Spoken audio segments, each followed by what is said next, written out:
Greetings. Hi, I'm Dr. Walter Jacobson, a board-certified psychiatrist, and I have written a book called Forgive to Win. And the premise of Forgive to Win is that with forgiveness, you increase your odds of success in your life. You increase the odds of a better job, of better relationships all across the board, greater success, greater money, greater health, greater happiness with forgiveness, with the release of anger, resentments, judgments, grievances, letting go of your ego, getting out of yourself, with generosity, service to others, compassion, empathy, forgiveness, and acceptance. We like ourselves more, others like us more, the universe likes us more, God likes us more. Our energy of consciousness goes out into the world, the universe, and attracts people who are like-minded, who also believe in generosity, compassion, goodness, service to others. And so across the board, we stop sabotaging ourselves, we stop finding ourselves in toxic places and circumstances. We find people synergizing with us more, coming out of the woodwork to help us. It's amazing. And so Forgive to Win, my book Forgive to Win, I have the forgiveness diet. Because if you want to learn how to forgive, it ain't easy.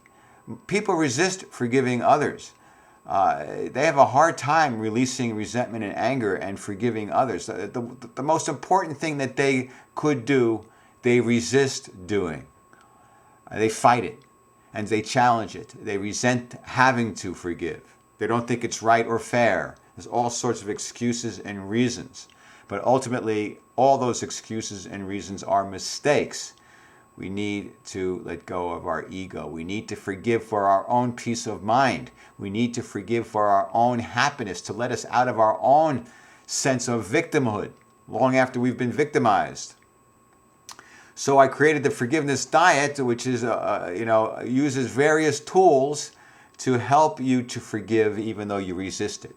Because you may realize and recognize that it's necessary to forgive, but you resist it. And so the Forgiveness Diet are regimens, techniques, daily behaviors that you want to make habits, so that you allow yourself to forgive even though you resist it. Okay, so one of the things in the Forgiveness Diet is spiritual sugar. Okay, now. Because the Forgiveness Diet is a spiritual diet, so everything ties into a spiritual issue, basically. And so spiritual sugar is akin to sugar in our normal diet. Let's say you want to lose weight, right? But you have a hankering for sweets, so you eat a candy bar, and then it feels great for like 12 seconds, And then the guilt sets in, and then the shame sets in, the self-loathing sets in. You feel really bad about yourself. You feel stupid, embarrassed. You feel like an idiot because you want to lose weight, and for like 12 seconds you enjoyed a candy bar, and now you set yourself back. So the sugar in the short run is fun. In the long run, it's bad news. In the long run, it's toxic. In the long run, it's going to make you pre-diabetic or diabetic. It's going to make you fat and stupid. And angry. So in the Forgiveness Diet, spiritual sugar, the sugar that in the short run feels good, in the long run is bad news and toxic, includes things like sarcasm, ridicule, gossiping about people, spreading rumors about people, playing practical jokes on people. All of these things are very satisfying to the ego in the short run. They make us feel superior. They make us feel better than the other person. We are attacking other people, we're putting them down, and on some level, we are getting ego gratification out of it. On some level, it makes us feel good in that moment. It makes us feel superior. Our judgments and our ridicule, our sarcasm, our gossiping, our practical jokes. It's all at someone else's expense. Right. But guess what? When you do these things, it's mean-spirited. It's unloving. You are essentially attacking other people. When you attack people, whether it's justified or not, but in many of these cases of sarcasm and ridicule, it's not justified. It's just mean and petty.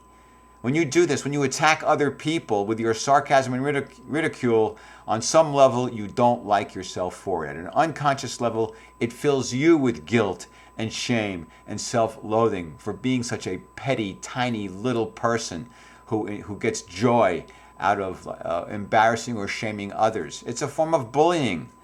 And ultimately, you may feel good in the moment, but in the long run, you're tearing down your own self-esteem. And so that will contribute to your self-loathing. That will contribute to your guilt and shame. That will contribute to your own self-sabotage. That will contribute to basically obstructing the flow of people, places, and circumstances that will benefit you. Because instead of attracting the good, you'll attract other people like yourself who behave in these unloving ways.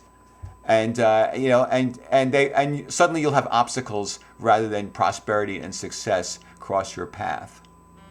So get rid of the sarcasm, get rid of the ridicule, get rid of the rumors and gossiping, get rid of the jealousies and the envy, right? Get rid of the practical jokes and watch your world get better. You'll feel better about yourself. People will feel better about you. Everything will go better in your life.